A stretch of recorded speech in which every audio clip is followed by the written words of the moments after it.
Yeah. Scooty hoo. Lost cause. What up, bangers?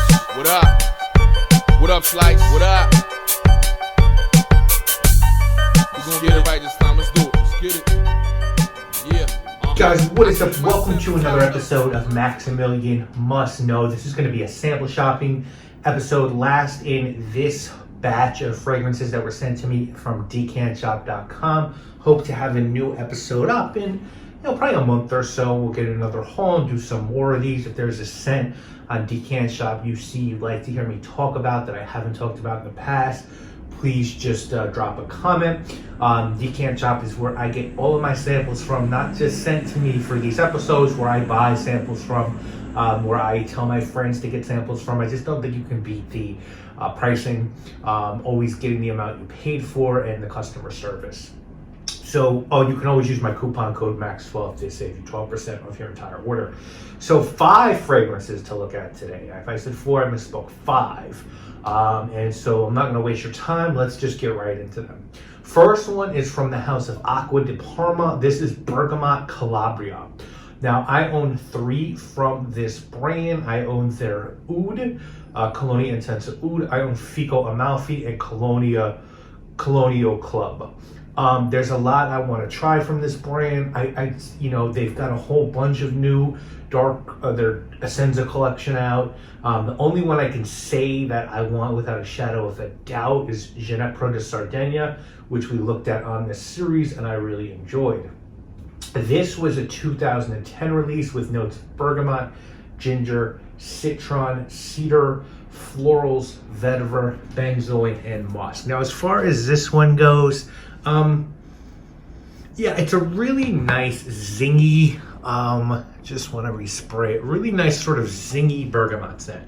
The thing is with these citrus bergamot and neroli scents, I've sort of realized that like every house has their take on this. And you just sort of have to decide, like, do you want to be a Bergamot Calabria person? Do you want to be a, do you want to be an Neroli Portofino person? Do you want to be an Ete Sauvage person? Do you want to be an 1861 Renaissance person? Me personally, I like to be a Acqua di Cima from Ode Italy. That's my like citrus fragrance that I really enjoy. This is a good one. Nothing wrong with this. Big punch of bergamot here.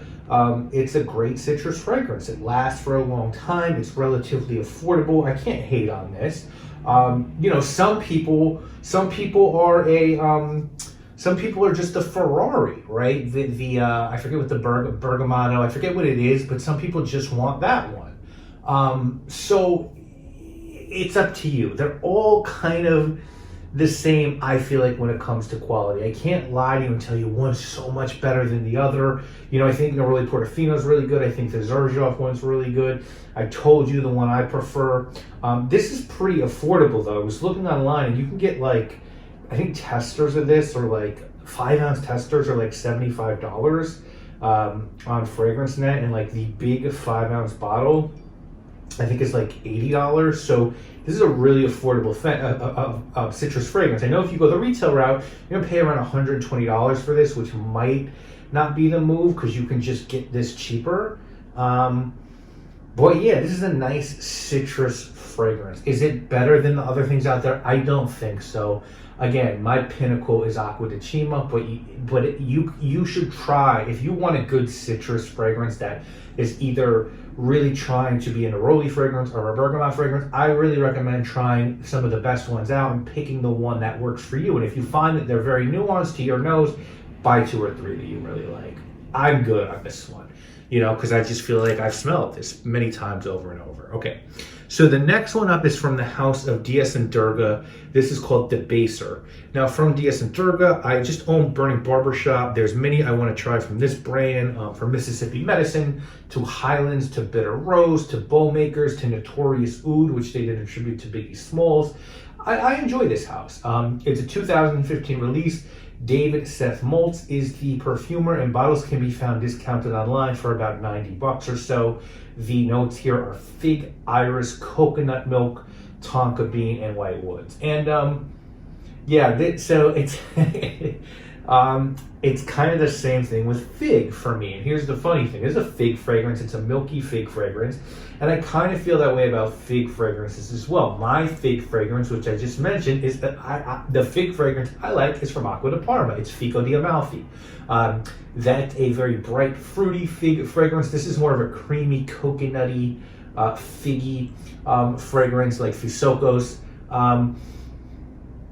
It's nice. This is nice with the iris in it. It's more of the creamy fig. It's very green, but again, like, do I need many fig fragrances? Probably not, unless I'm going to find a lot of difference between them. This is milky. The one I have is fruity. This is a nice fragrance. I would try a bunch of fig fragrances, Premier Figuier, Fisicos, and find the fig fragrance you really enjoy. Maybe you want multiple fig fragrances. I could see that because, again, some fig fragrances are super fruity, some are more milky and have coconut. This is more on the coconut side. Good, very good fragrance. All right, next we have one from the house of Kenzo. This is Kenzo Parfum. Now, I own a few from this brand. I own Kenzo Air, I own Jungle, I own Kenzo Low Parfum, I own the original Parfum. There's not much more from this house that I'm interested in. They're sort of veering a direction I don't really enjoy as of recently. But I was really anxious to try this one since I enjoy the original. This was a 2016 release from perfumers Natalie Garcia-Cheto and Olivier Pichot.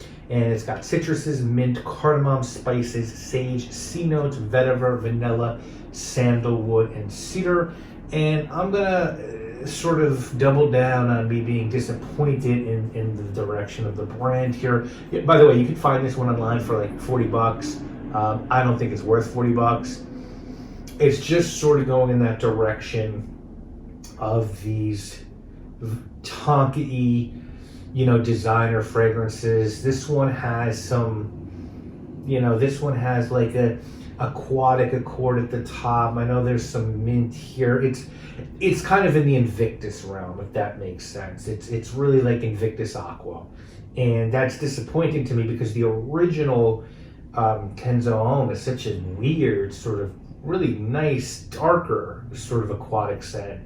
And this is just clearly made to compete with like Invictus Acqua and, Invictus-like scents. And for me, that's disappointing. And that's why I'm not really fucking with Kenzo too hard these days. All right.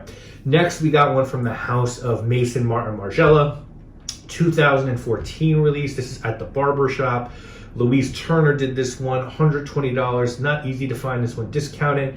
I own nothing from this brand. This is the one I know I want for sure, and I think I want Jazz Club, which we also looked at in the series. I want to smell sands across. I want to smell across the sands and soul of the forest and music festival and sailing day as well. Notes on this: black pepper, basil, bitter orange, rosemary, geranium, lavender, tonka bean, leather, musk, and oak moss. And this is heaven to me. Like, this is just heaven. This smells like shaving cream at the barber shop. Not quite as good as something like a Rive Gauche, but everyone is nowadays, and I'll try to, hopefully Decant Shop will get Beau de Jour by Tom Ford and we can do that on the show. Or maybe I'll cave and get a bottle and do a full review. But everyone's going nuts over that. And I smelled it. I was just like, yeah, it's okay. But like, have you smelled Rive Gauche? Have you smelled Sartorial? Have you smelled At the Barbers? Have you smelled Invasion Barbar? Like, have you smelled some of the old school shaving fragrances like Pierre Cardin Pour Homme? Like this, barbershop fragrances. Have you smelled Pinal by Clubman? Beau de Jour for $150, $200 is okay. It's a nice fougere, but it's been there, done that. And this one to me is I just like this one a lot better for the money. I think this is so good. I love the basil here and the geranium and the rosemary and the lavender. It feels a touch different to me than some of the other barbershop fragrances. Well, Beau de Jour just feels like it wants to be Rive Gauche really badly, and it's not. This feels like different. This has a creaminess that really does make me think of foamy shaving cream. I fucking love this fragrance. I got to get this sooner than later. I might buy this in the next month or so. And then the last one we're going to look at today is from the house of Alexandria. This is called Ete Sauvage, I believe this is their primarily a clone house. I think this is their take on Sauvage Parfum. I don't own anything from Alexandria. I never will. And I have no issues with them. I don't know Hanny from a hole in the wall. I think I've had a few interactions with him on Facebook, and I have no issues with him. But to be very blunt, I'm very good. I mean, I'm friends with Masham, who's the head of Dua, and he's just. I just fuck with Dua. Dua's my house if I'm looking at the, hybrid sense or their replica sense or whatever. He lets me try whatever I want. He's just super cool to me. I enjoy their fragrances. I've seen paperwork on how they do their fragrances, and so I really don't have a lot of interest in exploring other houses that do what they do. I'm good with Dua, but I'm certainly willing to smell other stuff, right? And so I wanted to check this one out. This is the Parfum clone. This is the EDP clone, and the notes on it are bergamot, nutmeg, star anise, Sichuan pepper, lavender, vanilla, and abroxan. And one thing I'll be very honest about, they are cheaper than Dua, that is for sure, because a 55 ml of this, which is basically double what you get from Dua, is about half the price almost at $38. So their pricing is good. I've never smelled a quote clone scent that is, or clone house that are as good as Dua's. I think they're almost the same as the originals, so that's why I kind of like them. I guess it smells like Sauvage. I'm not really a Sauvage fan. When Sauvage came out, I really disliked it. It was like, this is ridiculous. This is the house that put out Eau Sauvage and Fahrenheit and Dior, and this is the new thing. And then the more I smelled it, I was kind of like, oh, I get it. Like this is like clearly a play off of Ventus, not like a Ventus, but they wanted to go in that sort of direction. And this gets you compliments. This makes you smell good. Maybe I should get a bottle. And then Parfums Vintage, who I do also have a relationship with them. They send me bottles sometimes. They sent me their X batch, which is a cross between a Ventus and Sauvage, and I really enjoy that. And so I was kind of like, I don't ever see a need for me wanting a bottle of Sauvage. I don't find the EDP and the Parfum that much more appealing, if more appealing at all, than the original. So yeah, I would say this is close to Sauvage, but EDP, but you gotta like Sauvage EDP to care if it's close to Sauvage EDP. And to me, it's a big yawn. So if I'm ranking these, well, far and away, we're going Maison Margiela 1. So good. 2, I'm gonna say Bergamotto Calabria, because I think it's a really nice citrus fragrance. And do what I said. If you need a good citrus fragrance, put this one in the mix. 3, Debaser, really good fig fragrance. Probably not for me, just because I'm good with Fico di Amalfi. 4, I'm going to say Sauvage, the Sauvage replica, because it's true to that fragrance. And if you're thinking of getting a bottle of Sauvage EDP, maybe take a look at this for that money. And then 5, Kenzo Homme Parfum, which is just such a fucking, it's a fragrance tragedy. Kenzo Homme Parfum, when we look at what the original was. So that's it, guys. Let me know what you think of these. If you think I'm fair to these, or I've been too harsh on one, drop a comment, let me know. And we'll be back with more sample shopping videos. 2 shakes of a lamb's tail, guys. My name is like Homme Derby. I'm never dressed nerdy or rap wordy. I'll show you earthy when I bury you in the ground, girly. Lit off around 30. Yeah, I'm around 30. Step up, I lay 'em down early. These bitches wild thirsty. I give them soapy fluid. It's lost.